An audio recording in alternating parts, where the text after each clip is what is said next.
October is now here, and it really crept up on me. I didn't realize that it was already October 1st yesterday until somebody pointed it out to me. Somehow I had imagined that September had more days than it did.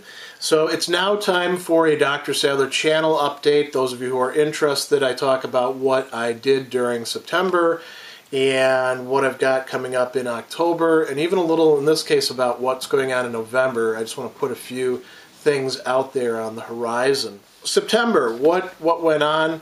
First off, I have to say I didn't get as much done as I would have liked. It was very busy, but I also got sick, and so did my wife. I won't dwell on the details of that, other than to say I really lost a good week and a half of work time that was supposed to be devoted to some projects that are now getting pushed into October. So I'll talk about those when we get to the October portion. What did I do? Well, we had a very fun event. I went down to Felician College, a place that I like to go to. It's in New Jersey. This time it was at the Lodi campus, and I did a current research workshop. This was focused on a problem that I've been thinking quite a bit about, and I don't quite have it. I've got a lot of notes. I've got some handouts put together. I'm writing a few blog entries about it, but I don't have it written into an article form yet. And I do think I do want to write an article about it. And it had to do with Plato and the notion of virtue as embodied in a person and their actions, which is what we virtue ethicists often look at.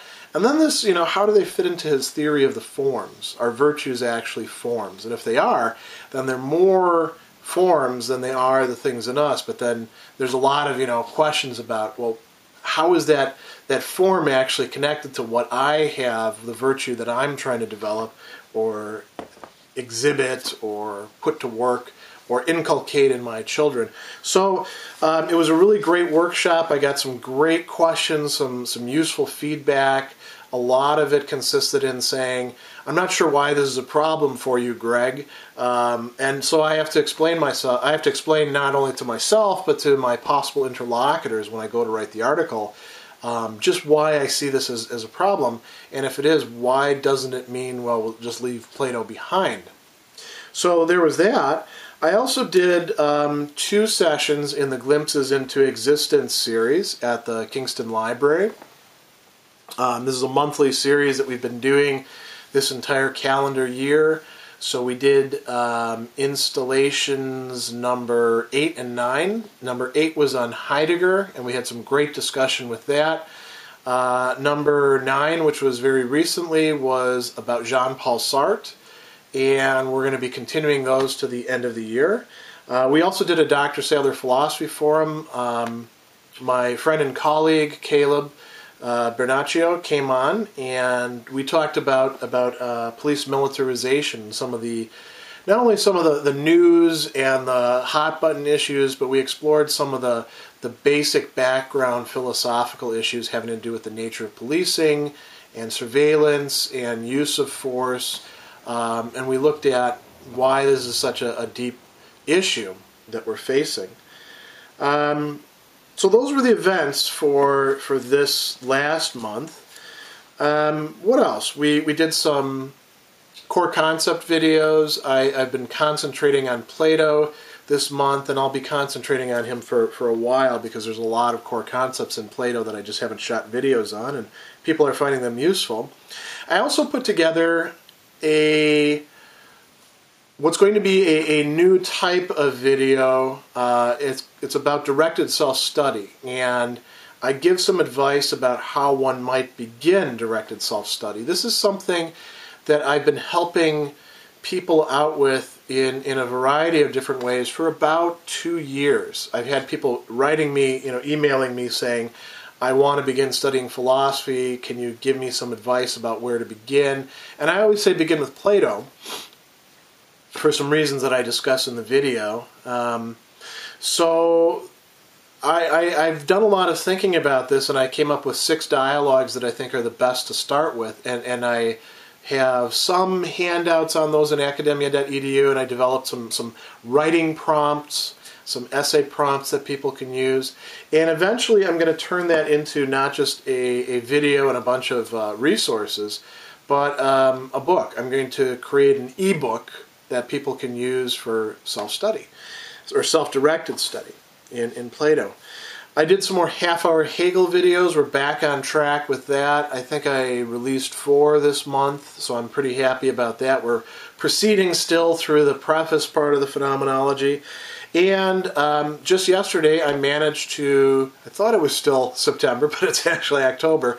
I managed to get something done that I've been promising to do for quite a while, and that's start shooting some new existentialism videos.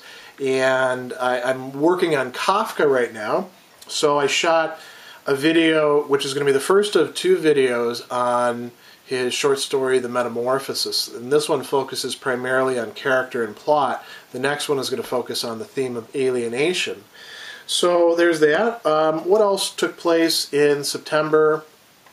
Started doing some material again that's being used on the Punk Rock Philosopher radio show, which is pretty cool. Went to a concert. I got to see Accept and Raven down in New York City, along with my wife, who's a fellow metalhead aficionado into classic metal. So that was a great show. Did a little bit of writing about it, but I haven't published that yet. Got to hang out with some friends and colleagues here and there. And what else? I did some help outs. That has been sort of sporadic at this point, but you know, Google, I do tutoring through Google Helpouts, and some people find what I'm doing to be useful. It's been all over the map, the sort of things that people want me to help them with. What about October? What do we got going on in October? So a lot of events. It's a pretty packed schedule. Next week I am in Washington, D.C.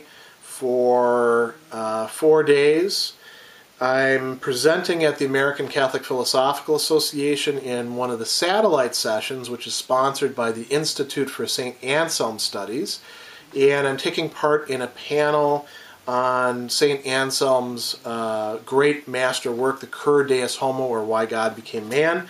And my paper, I think I'm actually leading off in the panel, is called Is God's Justice Unmerciful in Cur Deus Homo? And I'm looking at the issue of can divine justice and divine mercy be reconciled or harmonized in Anselm's work.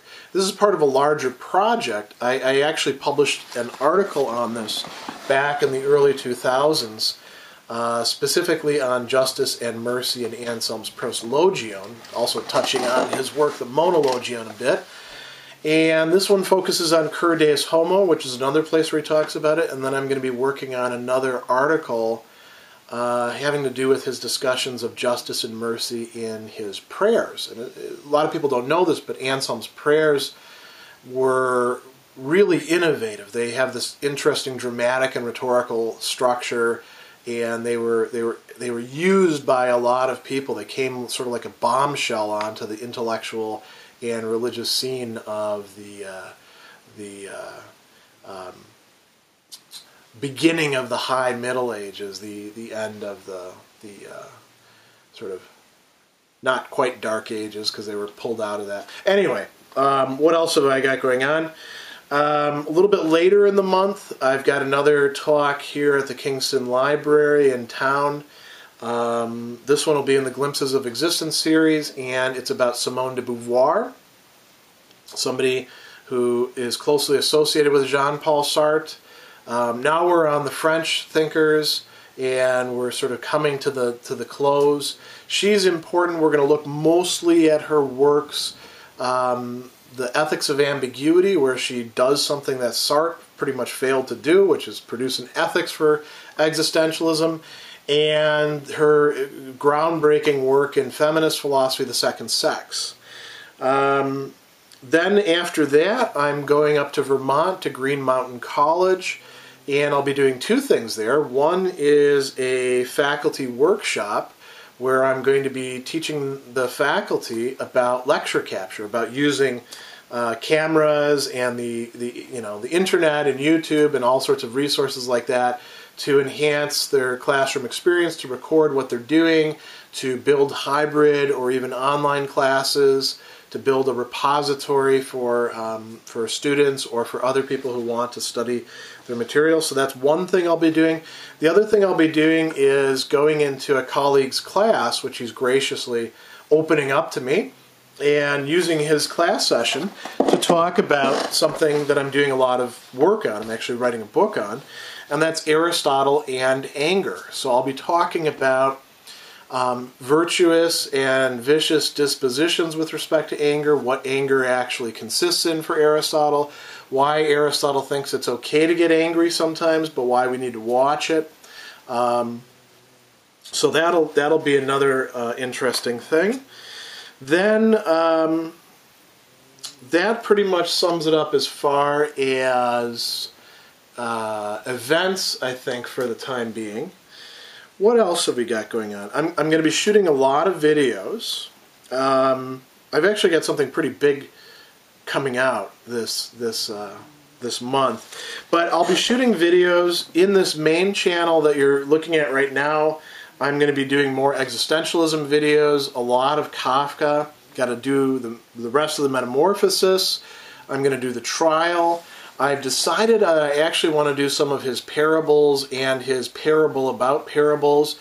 And I think that I'm also going to do a couple other works by him, including his letter to his father, The Judgment, and Inside the Penal Colony, those two short stories, which are really fascinating stuff. That might be a little bit ambitious, but we'll see if I can get to it. Half-Hour Hegel. I think by the end of the month we may actually be finished with the preface, which means we get to start a new section, the much shorter and much more straightforward introduction. And then pretty soon we're past the introductory material and we actually start getting into the phenomenology itself with his discussion of sense certainty. And I've created a blog where you can see all the videos curated. You know, it's got a list with all the videos in order, some links to things. I'm going to be building that out a bit more over time. What else? I'm doing more core concepts on Plato. Primarily focusing on early dialogues. Like I've been doing a lot of stuff on the Meno. I'm going to do some more. I did some on the Ion, stuff on the Credo. I'm going to be doing some more stuff on the Euthyphro, on the Phaedo. There's a lot of things that I haven't done on the Phaedo so far. So this month I'll be doing that. If I get enough of those done, then I'm going to start moving on to some other Plato works. I'm not sure if I'm going to do another Plato self-directed study video this month for people who had, sort of finished up with those 6 dialogues. If I do, it will probably be on Plato's dialogues that are concerning love and friendship. So the Lysis, the Symposium, and the Phaedrus. But we'll see if I get to that. I'm going to do another 10 shorts, maybe 2 of them, depending on if I get more questions coming in. Now, here's the big announcement. So last month I was hoping to begin a new channel, and it's going to be called Critical Thinking, Logic, and Argumentation. And it's going to include a lot of different things from the discipline of critical thinking, and including a lot of applications and examples to formal logic, perhaps some other discussions of other types of logic as well, and then argumentation theory more broadly. So in argumentation theory, eventually what I'm going to be doing is talking about works like this, like Perelman's and Ulbricht's, Tateka's The New Rhetoric, which is essentially a book about how to use argumentation. It's based in classical theory. Sort of like what I'm doing with the Half-Hour Hegel, I could see going through this book paragraph by paragraph, topic by topic, and doing a close examination of those. For the time being, I'm going to be focusing more on the critical thinking part of it, And I'm going to begin with doing a series on the fallacies, an area that is very important in critical thinking, being able to identify the fallacies. I'm going to shoot a number of videos that go through them, provide you with diagrams, provide you with examples, talk about why it's a fallacy, what's wrong with it, how it fails, what to look out for, all that sort of stuff. And that'll probably keep me busy for a bit. And then I'm going to do other, important topic areas in critical thinking, like how to diagram arguments, how to tell if something is an argument or if there's other things going on, common rhetorical strategies that are used to sway opinion, how to evaluate information sources, all those sorts of things fall under critical thinking, and so there's a lot of room for shooting videos for years to come on that. But that's going to be a separate channel because I'm trying to get away from just having so many different things going on in this particular channel that have to be put into playlists. I want things to be more organized going forward. So critical thinking, logic, and argumentation, that's the next channel to come out. After that, later this fall, I'm hoping to bring out another channel. And I'm not quite sure which one is going to be next. It might be ethics, it might be history of philosophy, it might be something else. But we'll cross that bridge when we come to it. I'm still doing blogging. I have reactivated all of my blogs. I've got a lot of blogs. I probably got too many of them. The main blog is called Orexis Dianoetike. I've had that one going on for quite a while, and it's sort of a catch-all, umbrella one that refers to all the other ones. There's Sadler existentialism updates.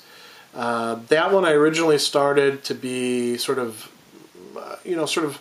focused on a course that I'm still developing on existentialism. Keeps getting bigger and bigger and bigger, and including more and more and more, as things often do. But I use that to write about topics in existentialist theory. I've got Virtue Ethics Digest, another area that I'm very interested in, virtue ethics, and I talk about some other interesting, phenomena there.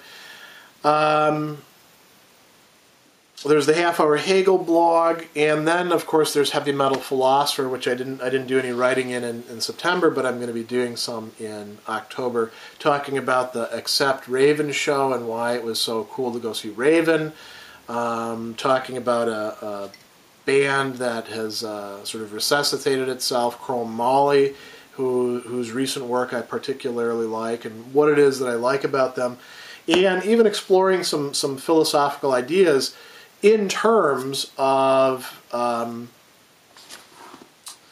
issues that come up with heavy metal. So that's that. What else have I got going on? I'm working on a book proposal and a sample chapter.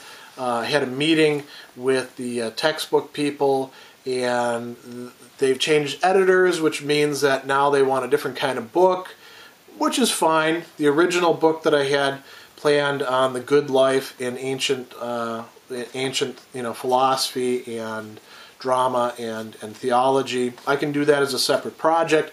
This thing, I'm going to knock it out. It's still focused on the good life, but it's supposed to address contemporary students and bring philosophical resources to bear on that. So I'm in a good position to do that because I've been doing that for years.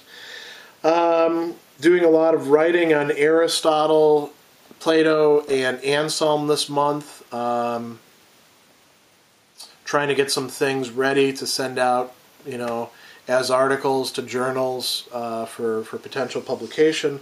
I'm revising a piece that I wrote on Lacan and ethics for a book that is going to be coming out later this year.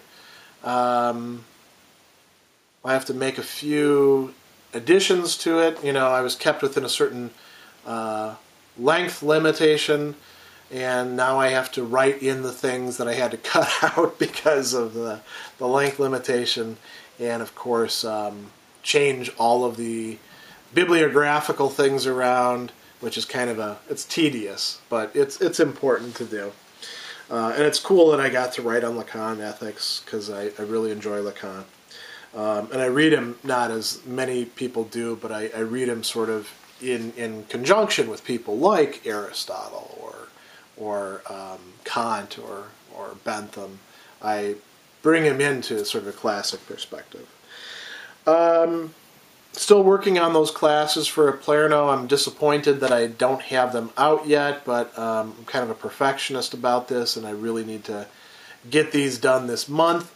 By the end of the month, I'm hoping that I have the existentialism class ready to enroll, and I'm also hoping that I have the second class that I'm working on, which is ethics, ready to enroll as well. The last thing that I need to talk about is November. And this is a good thing to put into the comments, I think. I'm going to be doing two events, or two sets of events, that are affiliated with some bigger worldwide events and movements in philosophy. And I haven't done this in the past. So in November, UNESCO, the United Nations agency, has a World Philosophy Day. They haven't announced the theme yet. They tend to be kind of slow with that, kind of last minute. But they've got a World Philosophy Day, and I want to do something for that. I'm not quite sure exactly what I'm going to do. I'm not quite sure exactly where I'm going to do it. We're sort of brainstorming who we might partner with here in the Hudson Valley locally to do that. Might actually do like a Google Hangout on air about it as well. And then after that, it's the week that includes Thanksgiving, so I think a lot of people are not going to be all that attuned to it here in the United States. But it's what's called Stoic Week. So it's all about Stoicism, which is a philosophical movement that I'm very interested in. I do work on Epictetus and Cicero. So now I understand some people are going to say Cicero's not a Stoic. He's influenced by Stoicism. He writes about Stoicism. So we know a lot about Stoicism through Cicero. In any case, it begins, I think, on the 24th of November, and I want to do an event of some sort on the 24th just to kick it off. Again, not quite sure exactly what I'm going to do, a talk, a workshop, something. I have to think about what where I'm going to do these things and who I'm going to do them with and how I can partner with them. But I want to do more of these events when they're happening. If there's some sort of worldwide movement or celebration, why not tie in with that? I did that with Happiness Happens Month back in August. I'm looking forward to doing that with what's happening in November. It's kind of a cool time when people actually want to learn about philosophy. So we got to, so to speak, strike while the iron is hot. So if you have any ideas about those sorts of things, put them in the comments, and I will certainly entertain them. If you actually have access to some place that wants me to speak or give a workshop or come in, I'm game for traveling, provided somebody else picks up the bill. Or if it's local, I'll show up and I'll give a talk. I'll meet with people. If it's about improving the understanding of cool philosophical ideas and getting people to appreciate classic thinkers and texts, that's what I'm all about. So, any case, that's what happened in September. That's what we've got coming up in October. That's what we're planning for November. So this is the wrap-up, and not much more else to say about that.